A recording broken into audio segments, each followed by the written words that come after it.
Okay, let's dive right in with a pretty mind-bending idea. What if I told you that you're not actually a thing? I know, but stick with me. In this explainer, we're going to challenge one of the most basic assumptions we have about ourselves. We're going to explore what happens when you stop seeing yourself as a solid, stable object and start seeing yourself as a continuous, dynamic process. It could change, well, everything. So that brings us to the central question. Are you a noun or are you a verb? Now, it sounds like a weird grammar quiz, but really think about it for a second.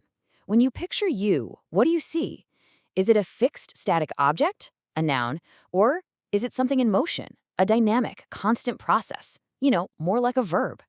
Let's break this down. On one side, you've got the standard view, right? The self as a noun. It's like you're a finished statue, a fixed label on a jar. But on the other side, there's this totally different perspective we're exploring today. The self as a verb, a continuous event, a constant state of becoming.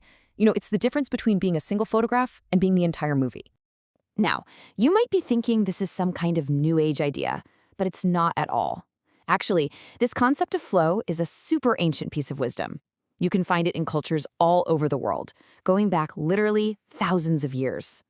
And here's the classic example from the ancient Greek philosopher Heraclitus. This is just brilliant. A river is only a river because it's flowing. The second that flow stops, it's not a river anymore. It's just a puddle, right?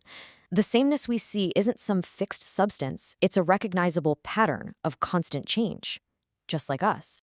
And what's so fascinating is how all these different traditions, totally separate from each other, landed on the same truth.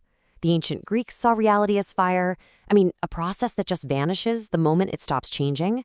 Buddhists use the image of a candle flame. It looks stable, but it's actually a continuous stream of change.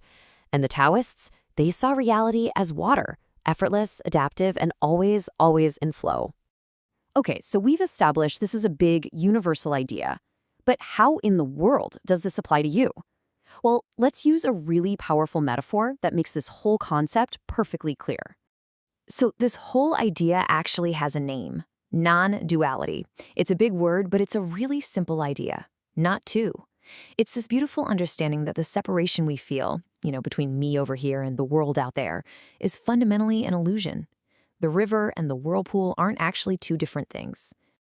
So imagine the river as just the total flow of existence, all of reality. And you're like a whirlpool that forms within it. You have a unique, recognizable shake that makes you look separate. But what are you actually made of? 100% river water. You see? You're not an object in the river. You are the river itself, just doing a little dance.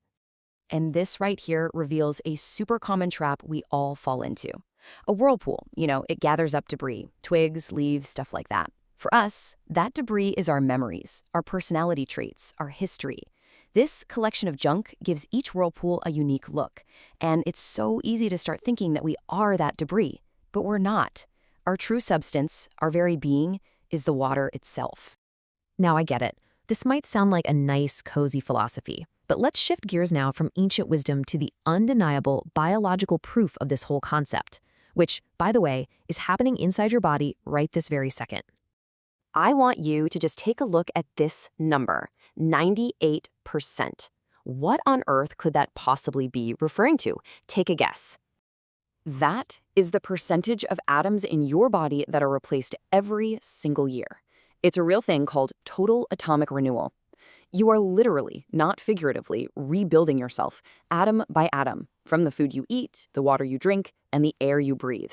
Just like the whirlpool, you are a stable pattern that's made of constantly changing stuff. You are not the same physical person you were a year ago. And you don't even need a microscope to see this process in action. You have tangible proof happening with you right now. Just feel your breath. That inhale, that's an act of creation. You're pulling the world into you. The pause at the top, that's fullness. The exhale, that's dissolution. You're releasing parts of yourself back into the world. And that little silence that follows, that's a connection right back to the source. It's the direct felt experience of you as a process. So this all brings us to the most important question, right? So what? Why does this shift from thinking of yourself as a noun to a verb actually matter in our day-to-day lives? Well, the practical benefits are genuinely life-changing. First off, your ego starts to soften up. I mean, if you're a process and not a statue, there's a whole lot less of a fixed thing to constantly defend from criticism. Second, you start to find more peace with change. Things like aging or loss, they start to feel less like an attack on you and more like the river just naturally rearranging its patterns. And finally, and this is huge, it's deeply empowering. It means you can actually participate in your own creation. And this isn't just wishful thinking. This is totally backed up by the science of epigenetics. See, the old view is that your DNA is a fixed blueprint. You're stuck with it. But the new science shows it's much more like a massive library. And your choices, your perceptions, your environment, they all determine which script gets read. You aren't a victim of your genes. You are the reader of your own blueprint. So this is really what it all boils down to. The person you were a year ago is, on a material level, pretty much gone. You are constantly under construction. So the ultimate question isn't really, who are you? It's with every breath you take, every thought you have, and every single action you make, who are you choosing to become?